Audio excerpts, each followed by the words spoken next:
araw Pilipinas, ako po Senyoy ng What's News. 2023 Economic Growth Target, kaya pa rin abutin ayon kay Jokno. Kumpiyansa ang ating pamahalaan na maaabot ang target gross domestic product growth na at least 6% para sa taong 2023, ayon kay Finance Secretary Benjamin Jokno. Ito ay sa kabila ng 5.5% average GDP growth sa first 3 quarters na mababa sa full year target. Sa Adi Jokno, habang nasa Pilipinas Conference 2023 na inorganisa ng Strat-based ADR, inaasahan na maaabot ang lower end ng growth target dahil sa inaasahang economic growth sa 4th quarter. At para pag-usapan tungkol sa balitang yan, kasama po natin ngayon si Eri, Gama at Popoy. Parang hindi binanggit kung saan manggagaling yung inaasahan na ano daw, dahil daw sa yung inflation tsaka yung sa yung pagbaba ng unemployment rate.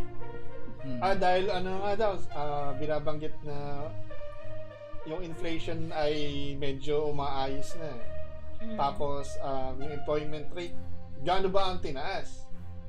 Kasi tandaan natin, by December, merong malaking pagbabago lalo na sa transportation, and ang transportation ay isa sa mga may ano yan may ambag sa economy natin Malaking ambag. And I think yun nga,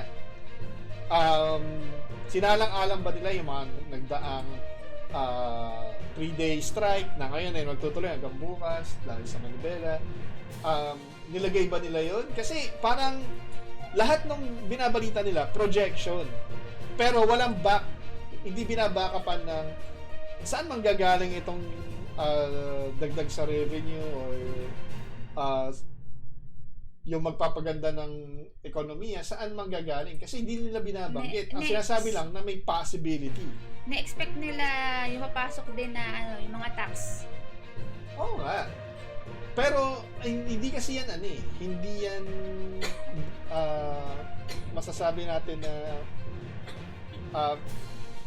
parang as a fact agad. O hindi speculative lang yan.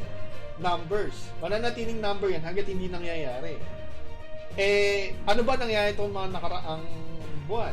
Halimbawa, di ba nga, yung trust rating nila bumababa. Pangalawa, hindi binabanggit masyado ng mga politiko pero nababalitan na yung mga investors nag-aatrasan. Tapos marami pang mga issues with regards dun sa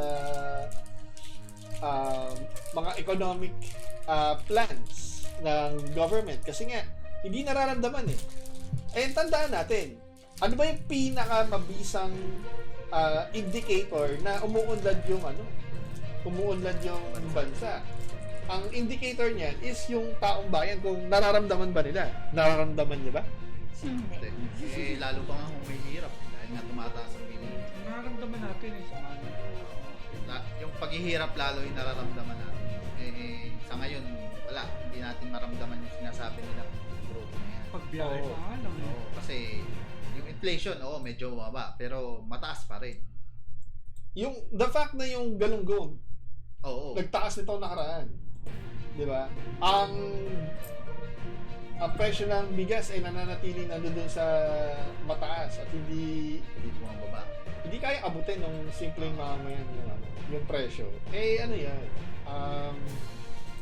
Sabihin na natin, yun yung talagang indicator na masasabi. And parang ang hirap niyang bawiin na isang buwan na lang tapos na yung taon tapos sinasabi nila na makukuha pa rin yung target. Alam niyo yun, yung parang gusto pa rin nila paniwalaan yung mga tao na posible, na walang problema, na hindi naghihirap, walang pangit sa Pilipinas. Pero sa actuality, sila lang yung nagsasabi ng gano'n pero hindi natin nararamdaman. Hindi natin nakikita kung talaga bang ganun yung nagiging takbo or parang pinagsisinungalingan na lang tayo Yun nga, yung parang pinapaasa ka na bubuti. Sabi nila bubuti. Samantalang nung nakaraang araw lang sinabi ni Sara na brace yourself. Paghandaan ang taghirap, potek. Ano sabi, maghanda kayo. Kaya nga eh. So, ano yun? Parang pangakong 20 pesos sa bigas. Masabi lang na mayroon silang sinabi na maganda. Na parang hanggang sa balita lang pero in actuality hindi mo nararamdaman. Oh, para lang siguro tawag dito, bigyan ng yung tao, pero yun nga, hindi kasi maganda na pinapaasa niyo yung tao. And diyan sila sanay. Ganyan tayo nung 6 years ni Duterte, tas eto na naman tayo ngayon. Walang nagbago. Yun, siyempre, buti nga medyo nababawasan na yung naniniwala. Eh kasi nga di nila nararamdaman. Maraming natatauhan. Marami nang natatauhan kasi nga nakikita naman nila eh. Eh yung mga ginagawa kasi nung nasa gobyerno, salita lang. Hindi naman nila nararamdaman. Kaya, yun. Eh sa sobrang taas ng mga bilihin, taas ng pamasahe, taas ng gasolina pala, yun. Ang daming talagang apakapangit na nangyayari sa Pilipinas ngayon. Kasi ito pa, yung mga funds na kung saan isang ba kukunin yun? Sino ba ang na? Yun pa, hindi, technique din siguro kasi nila yung sasabing gumaganda ang ekonomiya ng Pilipinas. Oh.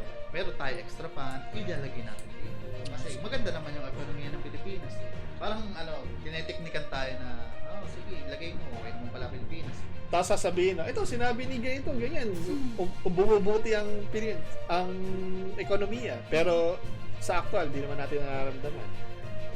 Kaya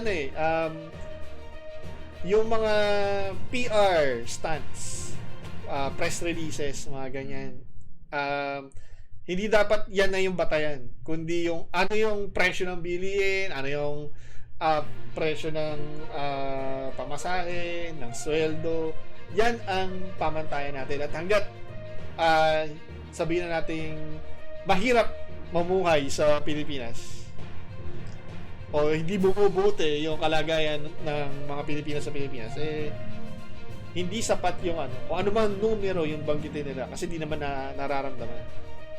Kahit anong numero yan, hindi mo mararamdaman yan kasi numero lang yan sinasabi lang nila yan. Pero yung actuality, yung nararanasan mo araw-araw, hindi naman yun yung basihan yung numero nila. Ikaw pa rin yung nakakaalam kung talaga bang bumubuti yung lagay mo o hindi. So, abangan natin yung pang update patungkol dyan sa kung magagawa nga ba nilang abutin yung target Parang bumaba yung yung 6% yung tinatarget nila. Tama ba? Tama ba yun? At kahit at least yan na yung pinaka-minimum na expectation nila. Parang pagkakatanda ko, mataas pa nga yung sinabi nila nung mas biglang bumaba. Siyempre, ibababa nila yung metric para Wala. Sila lang yung kumakalkulaw. sa kayo kasi 6.6%. Noong August, 5.3.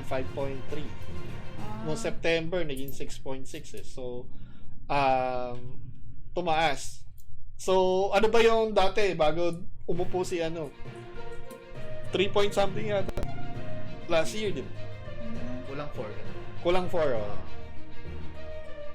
So yun, abangan natin yung pang update patungkol dyan. At para po sa ibang balita, manood lang po kayo ng What's News sa FPS Media NCA YouTube channel po natin. Maraming salamat po at yan po ang ating What's News.